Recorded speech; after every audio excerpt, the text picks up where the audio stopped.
Hello dear student, कैसे हो आप सभी लोग। मैं हूं DRX दिविश पाल और आज की क्लास में आपका बहुत बहुत स्वागत है। आज हम लोग पढ़ने वाले हैं परागण। इससे पहले हम लोगों ने बहुत सारी चीज़ें देखी थी कि कैसा ये एम्ब्रियो से एक बनता है, क्या होता है, वगैरह वगैरह वगैरह वगैरह। ये बहुत सारी चीज़ें हम लोग देख चुके थे। तो आज हम लोगों को पढ़ना है परागण, जिसको हम लोग कहते हैं पॉलिनेशन। क्लियर है। चलो तो हम लोग देखते हैं आज पॉलिनेशन यानी कि परागण। इसके बाद हम लोग बात करते हैं, तो पढ़ना स्टार्ट करते हैं हम लोग। पूर्ववर्ती भाग में आप पढ़ चुके हैं। तो एनसीईआरटी माता कहती है कि पहले आप ये पढ़ चुके हैं कि पुष्पी पादप में नर एवं मादा युग्मक क्रमशः परागण एवं भ्रूणकोश में पैदा होते हैं। चूंकि दोनों ही प्रकार के युग्मक अचल होते हैं, अतः निषेचन संपन्न होने के लिए दोनों को ही एक साथ लाना होता है। यह कैसे संपन्न होता है वो हम लोग देखने वाले हैं। तो एनसीईआरटी माता कहती है कि आप पहले देख चुके हैं। जब पुष्पी पादप देखा था आपने, तो कैसे देखा था हम लोगों ने? हमने ऐसे देखा था कि ये था हमारा मटका यानी कि स्त्री केसर, और ये है हमारा परागकण। ठीक है। तो यहाँ पे हम लोगों ने बात करी कि ये जो परागकण है ये किसी भी माध्यम से वर्तिकाग्र पे आएंगे, तो इसी को हम लोग पॉलिनेशन कहेंगे या फिर क्या कहेंगे, परागण कहेंगे। इसके बाद परागकण एवं भ्रूणकोश में पैदा होते हैं। ये जो परागकण कहाँ होंगे? ये परागकोश में। और ये जो भ्रूणकोश होता है ना, यहाँ पे अंडकोशिका होती है यानी कि एग सेल। तो हमको यहाँ पे इसको पहुँचाने का काम करना है। क्लियर है। तो पॉलिनेशन का इतना काम नहीं होता है। पॉलिनेशन का काम सिर्फ इतना है कि परागकण को ये जो परागकोश है वहाँ से वर्तिकाग्र तक के पहुँचाना। चलो तो ये कैसे संपन्न होता है इसको हम लोग देखते हैं। तो इस उद्देश्य की प्राप्ति के लिए परागण एक प्रक्रम है। ठीक है। तो ये जो मैंने बोला कि यहाँ पे जो परागकण है उसको हम लोगों को एक कोशिका तक के लाना है यानी अंड कोशिका तक के लाना है। तो ये एक पूरा प्रक्रम है और इसी को हम लोग परागण यानी पॉलिनेशन कहते हैं। तो परागकणों परागकोश से झड़ने के पश्चात यानी उसके बाद, तो जो परागकोश होता है जिसके अंदर जैसे ऐसे परागकोश होता है, तो उसके अंदर जो परागकण होते हैं, तो जो आवरण होता है उसे हम लोग कहते हैं यहाँ पे परागकोश। तो परागकोश से जब ये झड़ जाएंगे, मतलब कि ये जो परागकोश है ये रैप्चर हो जाएगा और यहाँ से जो है बहुत सारे परागकण जो है बाहर आ जाएंगे, तो उसको हम लोग कहते हैं। तो यहाँ पे परागकणों का स्त्री केसर के वर्तिकाग्र तक के स्थानांतरण या संचरण को परागण कहते हैं। यही बताया मैंने आपको। क्या बताया? तो यहाँ छोटा सा मैंने एक पुष्प बनाया आपके लिए। ठीक है, ये बना दिया मैंने। हम लोग करते हैं पेन चेंज क्योंकि हमारे पास पेन है। तो अब ये जो परागकण है इसको कहाँ पे लाना है? वर्तिकाग्र पे। तो इसका स्थानांतरण या संचारण को ही हम लोग क्या कहते हैं? परागण कहते हैं। परागण की प्राप्ति के लिए पुष्पी पादपों ने एक आश्चर्यजनक अनुकूल व्यूह विकसित किया है। ये परागण को प्राप्त करने के लिए बाह्य कारकों का उपयोग करते हैं। क्या आप इस समय अधिक से अधिक बाहरी कारकों की सूचना बना सकते हैं? यानी एनसीईआरटी माता कह रही है कि जो परागकण है खुद तो आ नहीं सकता क्योंकि दोनों अचल हैं, तो परागकण को कोई ना कोई तो यहाँ लाएगा। तो वो कारक क्या है, बाह्य कारक कौन कौन से हैं? तो आप क्या सूची बना सकते हो उसकी? अगर बना सकते हो तो बनाइए, कमेंट्स बॉक्स में बताइए। पर मुझे पता है आप लोग नहीं बनाओगे क्योंकि उतना इम्पोर्टेंट भी नहीं है और आपके पास टाइम भी नहीं होगा। चलिए इसके बाद हम लोग बात करते हैं परागण के प्रकार यानी टाइप्स ऑफ पॉलिनेशन। तो पराग के स्रोत को ध्यान में रखते हुए परागण को 3 प्रकारों से बांटा जा सकता है। ठीक है। तो पहला है ऑटोगेमी। तो उससे पहले मैं बता दूं आपको कि जो पॉलिनेशन है ना ये 2 टाइप से होता है। ठीक है। एक होता है सेल्फ पॉलिनेशन यानी स्वपरागण, और दूसरा होता है पर परागण जिसको हम लोग कहते हैं क्रॉस पॉलिनेशन। ठीक है। तो यहाँ पे सेल्फ पॉलिनेशन और क्रॉस पॉलिनेशन ये 2 टाइप से होता है, लेकिन एनसीईआरटी ने हमको 3 टाइप से बताया गया है। तो ये जो सेल्फ पॉलिनेशन है ना इसी को 2 टाइप से बताया गया है। एक तो हमारी ऑटोगेमी हो जाती है और दूसरी जो है जिटनोगेमी हो जाती है, सजात पुष्पी, जो आगे हम लोग देखने वाले हैं। तो इस प्रकार से एनसीईआरटी ने हमको 3 टाइप से ये बताया है। तो चलो देख लेते हैं हम लोग। तो स्वयुग्मन यानी कि ऑटोगेमी एक ही यानी उसी पुष्प में परागकोश से वर्तिकाग्र तथा परागकणों का स्थानांतरण है। इस प्रकार का परागण उसी पुष्प के अंदर होता है। एक सामान्य पुष्प में जहाँ परागकोश एवं वर्तिकाग्र खुलता एवं अनावृत होता है वहाँ पूर्ण स्वयुग्मन अपेक्षाकृत दुर्बल होता है। इस प्रकार के पुष्पों में स्वयुग्मन के लिए पराग का पराग एवं स्थिकाग्र की विमुक्ति के लिए क्रमशः समकालिकता की आवश्यकता होती है। इसके साथ ही परागकोश एवं वर्तिकाग्र एक दूसरे के पास अवस्थित होना चाहिए ताकि स्वपरागण संपन्न हो सके। क्लियर है? तो अब हम लोग यहाँ पे देख लेते हैं कुछ एग्जाम्पल। तो एग्जाम्पल है यहाँ पे एक है वायोला, ऑक्जेलिस, कॉमेलिना, ये 2 प्रकार के पुष्प पैदा करते हैं। तो चलो इसको तो अभी देखते हैं हम लोग।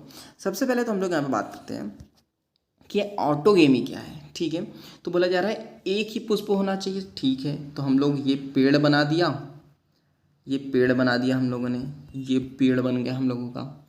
अब इस पर हम लोग फ्लावर, ये सॉरी फ्लावर, हाँ मतलब 1 मिनट, ये हमारा हो गया।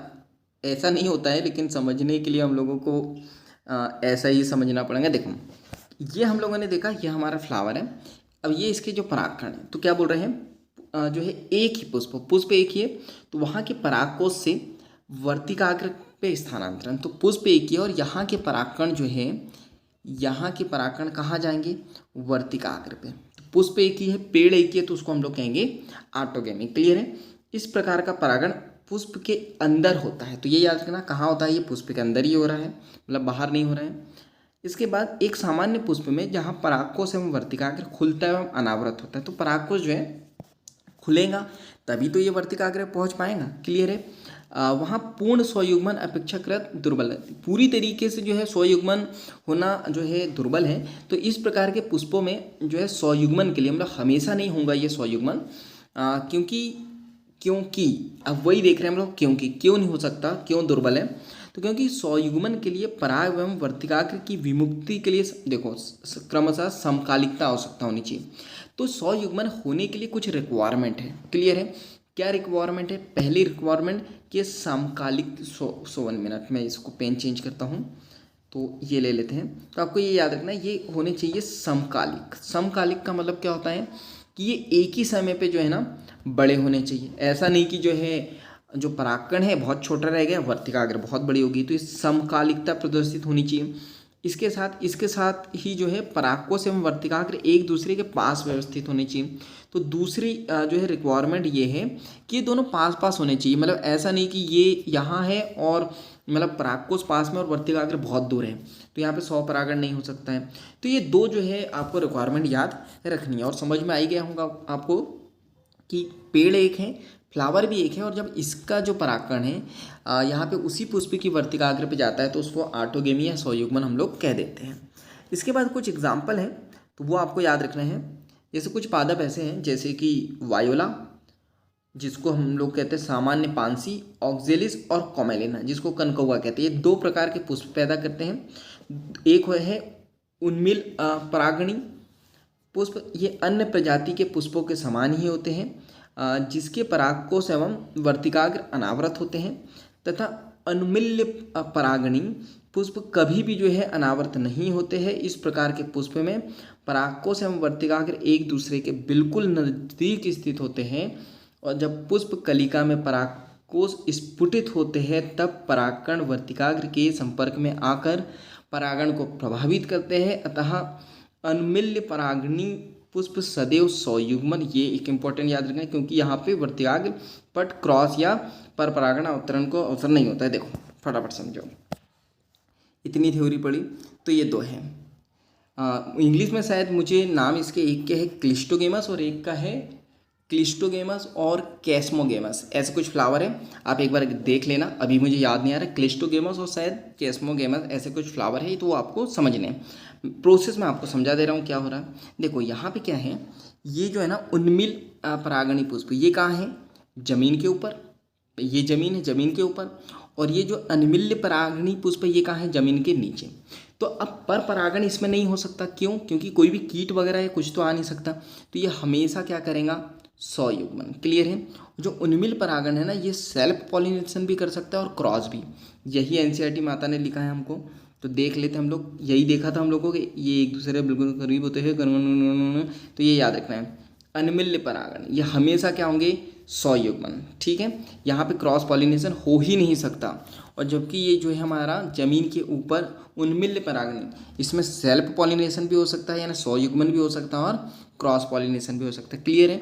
इसके एग्जाम्पल क्या है, तो आपको एग्जाम्पल याद रखने हैं, तो मैं आपको बता रहा हूँ एग्जाम्पल। सो 1 मिनट, इतने से तो हम पढ़ ही नहीं पाएंगे। देखो, तो वायोला, ऑक्जेलिस और कॉमेलिना, तो आप याद कैसे रखोगे, आप याद ऐसे रखोगे। सो 1 मिनट, याद आप ऐसे रखोगे, वायोला यानी कि जो बायो वाले हैं, बायो वाले पूरे बैल होते हैं और उनमें जो है कम अकल होती है। ठीक है, ये ट्रिक आप याद रखोगे। और ट्रिक आप वो सच्चाई है कि नहीं है आप कमेंट्स बॉक्स में बताना, लेकिन ये याद रखना कि बायो वाले जो है बैल होते हैं उनमें कम अकल होती है। कैसे, तो बी से हो जाएगा वायोला, बी से बैल, ऑक्स यानी बैल होता है, तो ऑक्जेलिस, और कॉमेलिना यानी कम से हो जाएगा ये कॉमेलिना। क्लियर है यहाँ तक के? चलो, इसके बाद हम लोग यहाँ पे बात करते हैं। तो यहाँ पे उन्मिल परागणी पुष्प निश्चित रूप से जहाँ तक कि परागण की अनुपस्थिति में बीज पैदा करते हैं। क्या आप सोचते हैं कि अनुमिल्य पौधे को इससे फ़ायदा या नुकसान होता है? तो ये आपको कमेंट बॉक्स में बताना है। ऐसे एनसीईआरटी बीच बीच में आपसे क्वेश्चन पूछ लेती है, लेकिन जो इंपॉर्टेंट था, जो बेसिक था, वो मैंने आपको बता दिया। क्लियर है? चलो, इसके बाद बात करते हैं हम लोग सजात पुष्पी परागण, जिसको हम लोग कहते हैं गिटनोगेमी। क्लियर है? तो ये एक ही पादप के एक पुष्प के परागण का दूसरे पुष्प के वर्तिकाग्र तक का स्थानांतरण, यद्यपि सजात पुष्पी परागण क्रियात्मक रूप से ये पर परागण है जिसमें एक कारक या एक एजेंट सम्मिलित होता है, और सजात पुष्पी परागण लगभग स्वयुग्मन जैसा ही है क्योंकि इसमें परागण उसी पुष्प से आते हैं। चलो, तो इसको हम लोग समझ लेते हैं। सो 1 मिनट, देखो, अच्छा यहाँ डायग्राम दिया है क्या एनसीईआरटी माता ने, तो उसको हम लोग देख लेते हैं। हाँ, नहीं दिया है। चलो, तो हम लोग यहाँ पे बात करते हैं। ये एक पेड़ है, तो ये पेड़ है, और यहाँ पे हम लोग बनाते हैं पुष्प, तो ये मैंने बना दिया पुष्प, ये इसका हो गया परागकोश। अब यहाँ पे हम लोग बनाएंगे दूसरा पुष्प, तो ये जो है ये दूसरा पौधा। सो 1 मिनट, पेन है हम लोगों के पास में, तो हम लोग इसको यूज़ करेंगे। सो 1 मिनट, चलो, तो यहाँ पर हम लोग बात करते हैं। ये हमारे पास में दूसरा फ्लावर है, तो यहाँ पे होता क्या है, अच्छा मैंने कुछ गलत बना दिया। सो 1 मिनट, ये मैं दूसरा यहाँ पे बनाता हूँ, ये दूसरा फ्लावर, तो ये दूसरा फ्लावर हो गया। अब आपको ये याद रखना है, ये इधर वाली बातों को भूल जाओ। सो 1 मिनट, ये जो इधर की, ये क्या हो रहा भाई, चलो ऐसे करते हैं, इधर वाली बातों को भूल जाओ, ये वाले इसको याद रखो। क्या होता है, पेड़ एक ही है, अब ये जो इसका परागकण है, एक पुष्प का परागकण उसी पेड़ के दूसरे पुष्प की वर्तिका, सॉरी ये है वर्तिकाग्र, यहाँ पे वर्तिकाग्र पे जाएगा तो उसे सजात पुष्पी कहेंगे। सजात का मतलब उसी जाति के पुष्प पे जाएगा। क्लियर है? ये समझ में आ गया? यही बोला एनसीईआरटी माता ने कि एक ही पादप है और एक पुष्प का परागकण दूसरे पुष्प, यानी पेड़ एक ही है, पुष्प दो है, उसकी वर्तिकाग्र पे जाएगा तो उसको सजात पुष्पी परागण कहते हैं। ये याद रखना, क्रियात्मक रूप से पर परागण, यानी देखो क्या हो रहा है, जो मैंने बताया था, मान लो ये एक फ्लावर एक ही है, तो ये एक पेड़ से, एक फ्लावर से दूसरे फ्लावर में जा रहा है, तो क्रॉस पॉलिनेशन तो कर ही रहा है ये। तो याद रखना, क्रियात्मक रूप से ये जो है किसके समान है, पर परागण के समान। लेकिन यहाँ पे एनसीईआरटी माता ने दिया नहीं, आपको ये याद रखना, लेकिन अनुवांशिक रूप से, ठीक है, अनुवांशिक रूप से ये किसके समान है, ये सजात पुष्पी के समान, यानी स्वयुग्मन के समान, क्योंकि जो पादप है वो तो एक ही है, तो जेनेटिक मटेरियल सेम होगा। क्लियर है?